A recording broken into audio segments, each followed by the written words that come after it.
I've got one more week before I leave and one of the most crucial parts on a sailboat broke. There's absolutely no place for errors and the amount of precision that needs to be done here is incredible. Hi, I'm Sade. Welcome to my life off-grid. Join me on a journey of culinary wildlife, nature-inspired music, and sailing my home to new adventures. This is the journey of Sun City.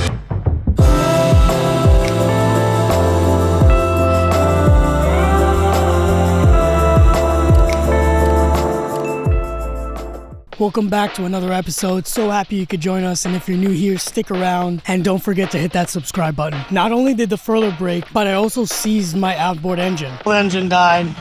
I got a new one. 6 horsepower. She's a beauty. It's the same engine. That way I got all the spare parts to bring to this one. But look at this. When I throttle, it turns left, so the paddle, put it in the water, that's what keeps me from going to go straight. So I'm half paddling, half with the engine. And there's fish. Ew. So that was a big headache, finding a new engine. I gave myself about 2 days to find and buy the engine. Thankfully, my engine was pretty common, so I was able to find on Marketplace the same exact engine, so I would also have the spare parts. One of the things I needed to get done was to pick up the head sail. I have absolutely no explanation to why I didn't do this till this point, but only now I was trying to do it, and when I did, I noticed that the furler is broken. Now, this is the original furler from the boat. That means this part is like 30 something years, almost 40 years old. And when I looked up the company, they are discontinued from the 90s. So finding spare parts for this would be incredibly hard, and this furler sucked anyway. It probably broke in the storm I got caught in a couple episodes ago. And this furler was the reason I got caught in the storm in the first place.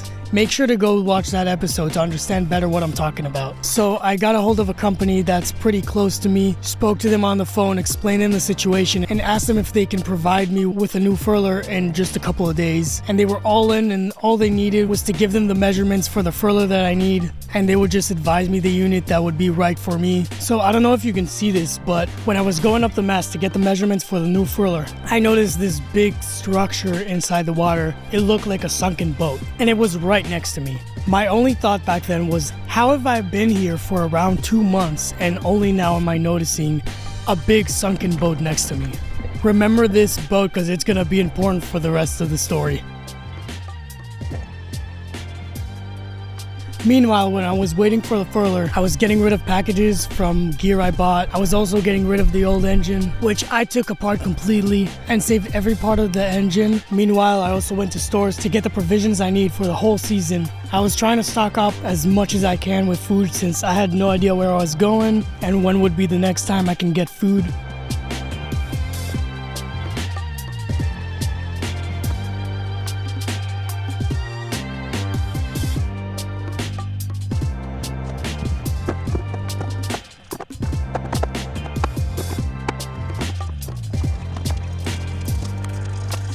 I also got a chance to talk with Jacob and Steven. I told them the situation and they were down to join to help me finish the project and cross to the Bahamas. Without Steven, Jacob, Ryan, and Marshall, there was absolutely no way I would get this project done at time.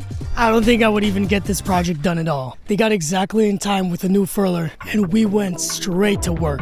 We were working on this project non-stop for the whole week. I released tension from the metal rods so I can release the whole unit on the front where the furler goes. I released the tension, went up there with the spare pulley I had, so once I disconnect the unit, I can slowly let it down with a line.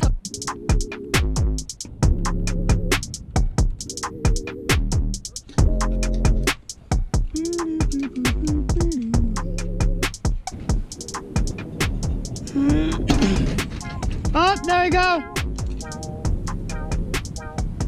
Almost out. All right, careful. I'm loosening it up all the way. So let me explain to you a little bit what is this project and what's about to happen. So this project isn't really something you just go ahead and do. Most people would probably call a rigger since this project is incredibly difficult. And this is definitely a project to do on a dock and not on anchor in the water. When I told the store that I bought it from that I'm doing this project alone with friends.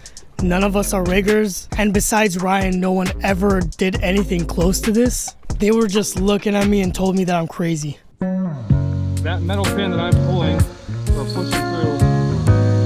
It's also the sound that frogs make. It's originally.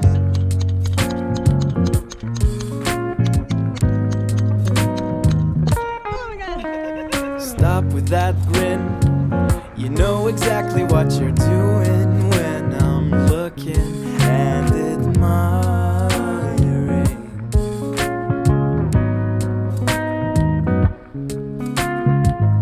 Don't seem so clueless when we lock each other's eyes like you don't even have a hand. How you're carrying my soul out of the problems I'm facing every day. You're filling the hole now. It is empty for as long as you're away. Oh, oh, oh, oh.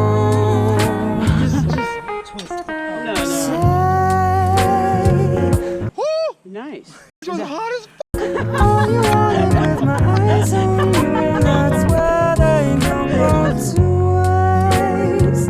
And force me into your reality when mine is not the best. Synchronize a smile just around the eyes. So I didn't film the installation itself because we were doing it in the middle of the night. Everyone was incredibly tired, incredibly nervous, and we were just so focused I couldn't film anything.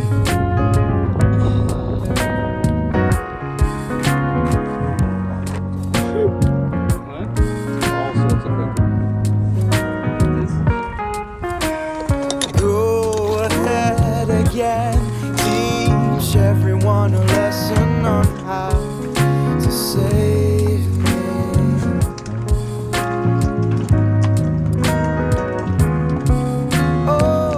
These lines that I'm releasing tension pretty much held the mast in place since I released the tension from all the metal wires. Just a bending of sight when I'm spinning in your eyes, they are high.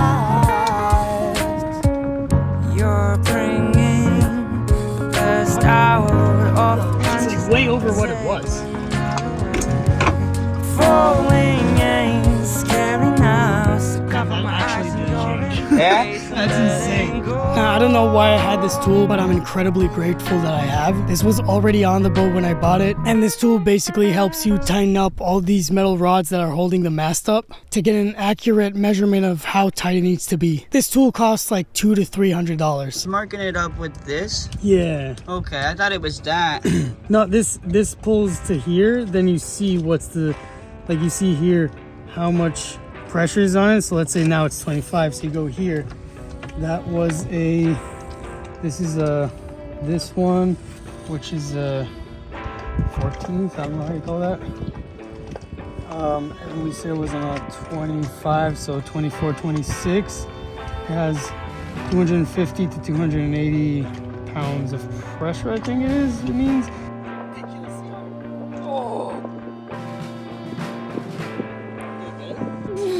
Dude, that is like really.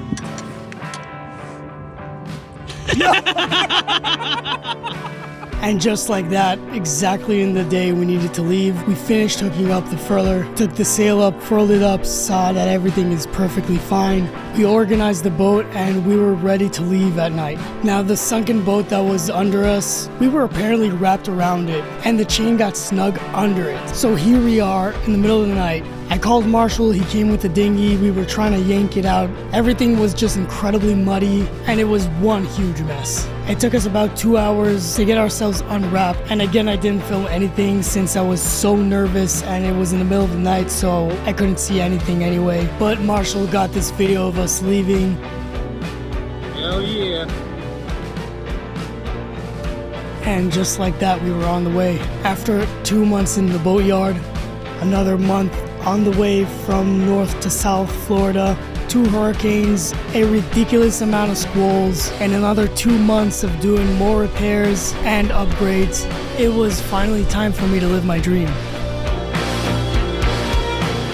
That's it for this episode. Join us next week as we cross to the Bahamas. Have the adventure of a lifetime. Safe travels. Poseidon gets a shot. Then Zeus gets a shot. And finally do the first catch and cook on the boat. If you got this far, leave us a like. Don't forget to subscribe and hit that notification bell. And see you in the next one. Yeet.